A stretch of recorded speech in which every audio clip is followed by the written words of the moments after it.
हाय बच्चों, आज की वीडियो हम करने वाले हैं कक्षा 9वीं वार्षिक परीक्षा 2024-25 विषय हिंदी, जो कि आपका 5 फरवरी को होने वाला है। उसके लिए असली क्वेश्चन पेपर लेकर आ चुके हैं। तो आपको बिल्कुल भी टेंशन नहीं लेना बच्चों, क्योंकि आपको असली क्वेश्चन पेपर का सॉल्यूशन इस वीडियो पर पूरा का पूरा मिलने वाला है। यदि आपने इस क्वेश्चन पेपर को सॉल्व कर लिया तो आपका डेफिनेटली 75 नंबर आने वाले हैं एंड आपका एक नंबर भी कहीं पास का कटने वाला नहीं है। आप देख सकते हैं पेपर का फ्रंट पेज कुछ इस टाइप का रहने वाला है बच्चों। आप लोग यहाँ पे देख सकते हैं QR कोड दिया गया, मतलब पूरा का पूरा जो है अपना असली क्वेश्चन पेपर है। तो चलिए बिना टाइम वेस्ट किए हम आपको दिखाने वाले हैं प्रश्न क्रमांक फर्स्ट से। क्वेश्चन नंबर फर्स्ट है हमारे सामने। निम्नलिखित प्रश्नों में से सही विकल्प का चयन कर लिखिए। पहला प्रश्न है इसका, कबीरदास की एक रचना है, तो इसका आंसर हो जाएगा ऑप्शन नंबर सा बीजक। सेकंड क्वेश्चन है, हिंदी साहित्य का स्वर्ण युग माना गया है, तो इसका आंसर करना ऑप्शन नंबर बा भक्तिकाल। तीसरा प्रश्न है, काव्य की शोभा बढ़ाने वाले तत्व कहलाते हैं, तो इसका आंसर हो जाएगा ऑप्शन नंबर द अलंकार। चौथा प्रश्न है, झूरी के साले का क्या नाम था, तो इसका आंसर हो जाएगा ऑप्शन नंबर अ गया। पांचवा प्रश्न है, संधि के प्रकार हैं, तो इसका आंसर हो जाएगा ऑप्शन नंबर वा 3। लास्ट क्वेश्चन छठवां है, इस जल प्रलय में पाठ की विधा है, तो इसका आंसर हो जाएगा ऑप्शन नंबर वा रिपोर्टाज। अगला प्रश्न देख लीजिए, नेक्स्ट क्वेश्चन अगले पेज पर दिया गया है। क्वेश्चन नंबर सेकंड है हमारे सामने। निम्नलिखित रिक्त स्थान में सही शब्द का चयन कर लिखिए। पहला प्रश्न है, मखमली टमाटर हुए लाल। दूसरा प्रश्न है, रस के 10 प्रकार होते हैं, तो इसका आंसर हो जाएगा 10। तीसरा प्रश्न है, महाकाव्य में जीवन का संपूर्ण चरित्र चित्रण होता है। चौथा प्रश्न है, फोटो में प्रेमचंद्र के साथ उनकी पत्नी भी हैं। पांचवा प्रश्न है, सदाचार का विलोम दुराचार है।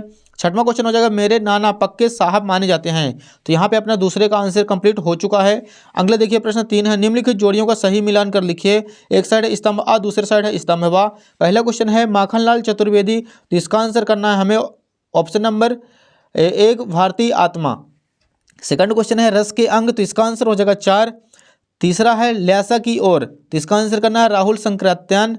महादेवी वर्मा, तो इसका आंसर हो जाएगा नीरजा निहार रश्मि। पांचवा प्रश्न है, रात का तत्सम, तो इसका आंसर हो जाएगा रात्रि।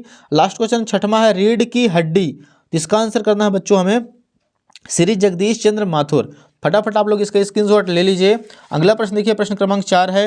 निम्नलिखित प्रश्नों के उत्तर एक वाक्य में लिखिए। पहला प्रश्न है, मानसरोवर से कवि का क्या आशय है, तो इसका आंसर हो जाएगा मन रूपी पवित्र सरोवर जिसमें मनुष्य को स्वच्छ विचार रूपी जल भरा हुआ है। सेकंड क्वेश्चन है, कविता के शाब्दिक अनुशासन का क्या नाम है, तो इसका आंसर हो जाएगा छंद। तीसरा प्रश्न है, साहित्यिक पुरखे किसे कहा गया है, तो इसका आंसर हो जाएगा मुंशी प्रेमचंद्र। चौथा प्रश्न है, बल शब्द में वान प्रत्यय लगाने से कौन सा शब्द बनेगा, बलवान हो जाएगा। पांचवा प्रश्न है, लोक में प्रचलित उक्ति क्या कहलाती है, तो इसका आंसर हो जाएगा लोकोक्ति। लास्ट क्वेश्चन छठवां है, पाठ में बाढ़ के पानी को क्या कहा गया है, तो इसका आंसर हो जाएगा प्रलय का जल। चौथा प्रश्न भी कंप्लीट हो चुका है। फटाफट आप लोग स्क्रीनशॉट लेते चलिए। अगला देखिए, प्रश्न 5 है। निम्नलिखित कथनों में से सत्य अथवा असत्य कथन छांट कर लिखिए। पहला क्वेश्चन है, जायसी सूफी काव्य परंपरा के कवि हैं, तो इसका आंसर हो जाएगा सत्य। दूसरा प्रश्न है, उपमा अलंकार में उप का अर्थ समीप है, तो यह भी हो जाएगा सत्य। तीसरा प्रश्न है, हुजूम का अर्थ जन समूह नहीं है, तो यह हो जाएगा असत्य। चौथा प्रश्न है, शब्द के आगे जुड़ने वाले शब्दांश उपसर्ग कहलाते हैं, तो यह हो जाएगा सत्य। पांचवा प्रश्न है, नानी के मन में देश की आज़ादी के प्रति जुनून था, तो यह भी हो जाएगा सत्य। लास्ट क्वेश्चन छठवां है, रामस्वरूप दकियानूसी ख्यालातों के थे, तो यह हो जाएगा असत्य। तो बच्चों इसमें तीसरा और छठवां हो जाएगा असत्य, बाकी सारे हो जाएंगे सत्य। अगले देखिए, प्रश्न क्रमांक छठवां है, पद्य साहित्य के इतिहास को कितने कालों में बांटा गया है, नाम लिखिए। तो आप लोग इसका आंसर देख सकते हैं यहाँ पे हमारे सामने है। हिंदी पद्य साहित्य के इतिहास को 4 कालों में बांटा गया है। पहला हो जाएगा आदिकाल, इसको वीरगाथा काल कहते हैं। दूसरा है प्रारंभिक मध्यकाल, इसको भक्ति काल कहते हैं। तीसरा है उत्तर मध्यकाल, रीतिकाल। और चौथा हो जाएगा आधुनिक काल।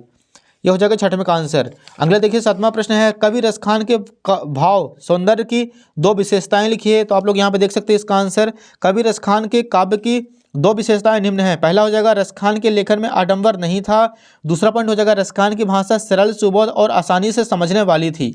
अगला प्रश्न देखिए, प्रश्न 8वां है, कवित्री को घर जाने की चाह से क्या तात्पर्य है, तो इसका आंसर करना है हमें, कवित्री का घर जाने की चाह से तात्पर्य प्रभु से मिलाप, इस भवसागर से मुक्त होकर अपने प्रभु की शरण में जाना है।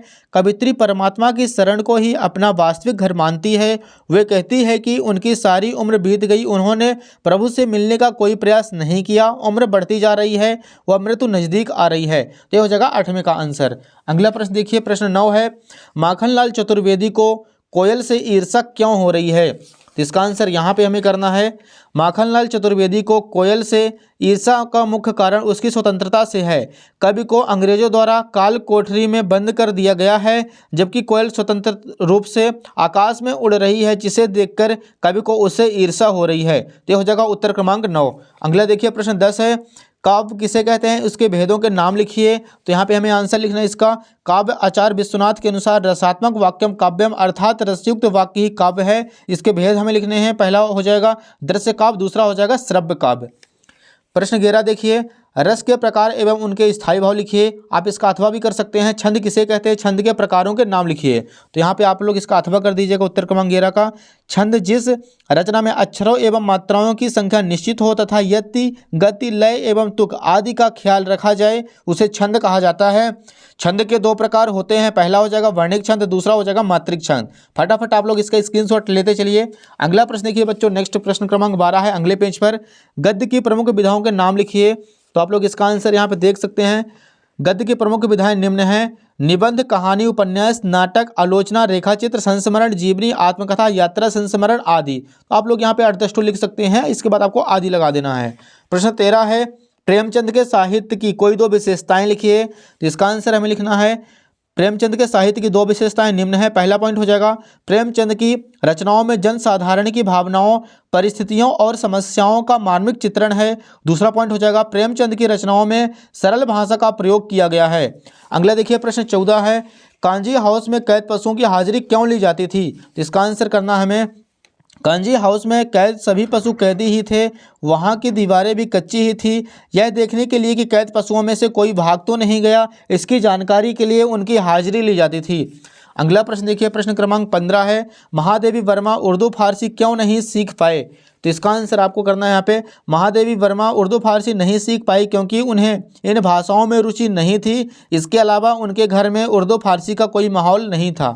प्रश्न 16 है, समास के प्रकार बताते हुए उनके नाम लिखिए। तो यहाँ पे हमें लिखना है, समास के 6 प्रकार होते हैं।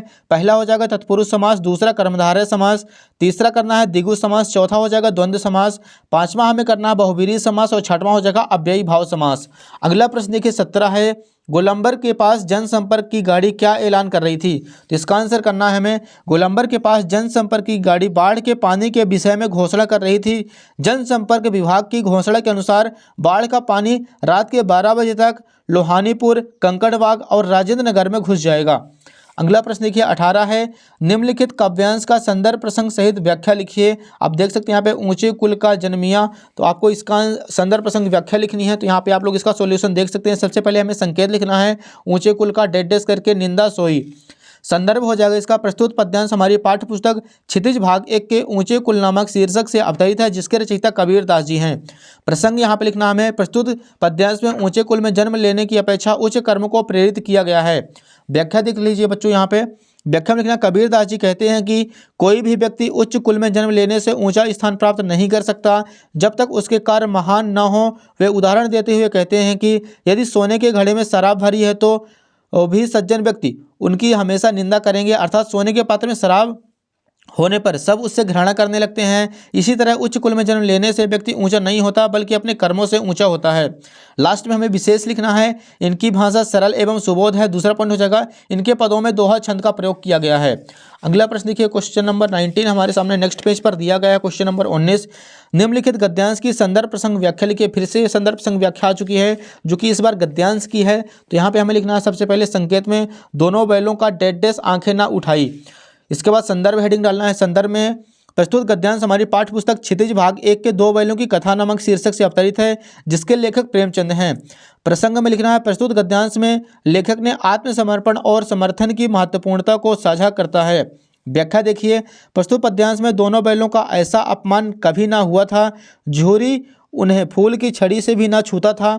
उसकी टिटकार पर दोनों उड़ने लगते थे। यहाँ मार पड़ी, आहत सम्मान की व्यथा तो ही थी, उस पर मिला सूखा भूसा। अब तो जूते की कीमत और भी बढ़ गई और उस पर 50 टोपियाँ न्यौछावर होती थी। तुम भी जूते और टोपी के अनुपातिक मूल्य के मारे हुए थे। नाद की तरफ आंखें तक न उठाई अथवा टोपी 8 आने मिल आती थी। अगला देखिए, इसमें विशेष लिखना है। पहला पॉइंट हो जाएगा, शुद्ध साहित्यिक हिंदी खड़ी बोली का प्रयोग किया गया है। और दूसरा पॉइंट लिखना, मुहावरे तथा लोकोक्तियों का प्रयोग किया गया है। अगला प्रश्न देखिए, क्वेश्चन नंबर 20 है हमारे सामने। पानी का महत्व विषय एक अनुच्छेद लिखिए। तो पानी के महत्व के बारे में यहाँ पे हमें लिखना है। तो सबसे पहले आपको ऊपर हेडिंग डाल देनी है, पानी का महत्व। कहते हैं कि जल ही जीवन है, जल के बिना धरती पर मानव जीवन की कल्पना भी नहीं की जा सकती। मनुष्य चांद से लेकर मंगल तक की सतह पर पानी तलाशने की कवायदत में लगा है ताकि वहां जीवन की संभावनाएं तलाशी जा सके। लेकिन क्या धरती पर रहने वाले हम पानी के वास्तविक मूल्य को समझते हैं कि नहीं? पानी तो जितना पियो उतना ही कम है, लेकिन क्या यह बात पूरी तरह से सही है? ज़रूरत से ज़्यादा पानी पीना भी सेहत के लिए नुकसानदायक होता है। अति हर चीज़ की बुरी होती है। पानी भी कोई अपवाद नहीं है। पानी कार्बोहाइड्रेट्स, प्रोटीन और वसा की तरह ही पोषण का काम करता है। इस प्रकार पानी हमारे जीवन में अत्यंत महत्वपूर्ण है। तो आप लोग फटाफट इसका स्क्रीनशॉट ले लीजिए उत्तर क्रमांक 20 का। अगला क्वेश्चन देखिए, क्वेश्चन नंबर 21 है हमारे सामने। निम्नलिखित अपठित गद्यांश को पढ़कर नीचे प्रश्नों के उत्तर लिखिए। पहला प्रश्न देखिए यहाँ पे दिया गया है, उपर्युक्त गद्यांश का शीर्षक लिखिए। तो इसका आंसर हो जाएगा लोक संस्कृति। दूसरा प्रश्न है, लोकगीत किसका दर्पण होते हैं? तो यहाँ पे आप लोग इसका आंसर देख सकते हैं। दूसरे का आंसर दिया गया है, लोकगीत लोक जीवन का दर्पण होते हैं। अगला प्रश्न है, उपर्युक्त गद्यांश का शीर्षक लिखिए। तो आप सारांश लिखिए। तो यहाँ पे हमें सारांश लिखना है। आप पहली लाइन लिखिए, दूसरी लाइन छोड़ देना आपको, तीसरी लाइन लिखना है, चौथी छोड़ देना है, पांचवी लाइन लिखना है, छठवीं छोड़ देना है। तो ये हो जाएगा इसका सारांश। अगला प्रश्न देखिए, क्वेश्चन नंबर 22 है हमारे सामने। उत्तर क्रमांक 22 देखिए, स्थानांतरण प्रमाण पत्र टीसी प्राप्त करने हेतु अपने विद्यालय के प्राचार्य को आवेदन पत्र लिखना है। तो आप लोग यहाँ पे देख सकते हैं टीसी की जो हमें आवेदन पत्र लिखना है। तो फटाफट आप लोग इसका स्क्रीनशॉट ले लीजिए। यहाँ पे दिया गया है स्थानांतरण प्रमाण पत्र प्रदत्त हेतु प्रार्थना पत्र। तो यहाँ पे अपने विद्यालय के प्रधानाचार्य को टीसी के लिए आवेदन पत्र लिखना है। फटाफट आप लोग स्क्रीनशॉट ले लीजिए। आधा यहाँ पे है, नेक्स्ट पेज पर आपको एक ही पेज में केवल लिखना है इसका आंसर। तो आप लोग रीअरेंज कर लीजिएगा। लास्ट क्वेश्चन देखिए, क्वेश्चन नंबर 23 है हमारे सामने।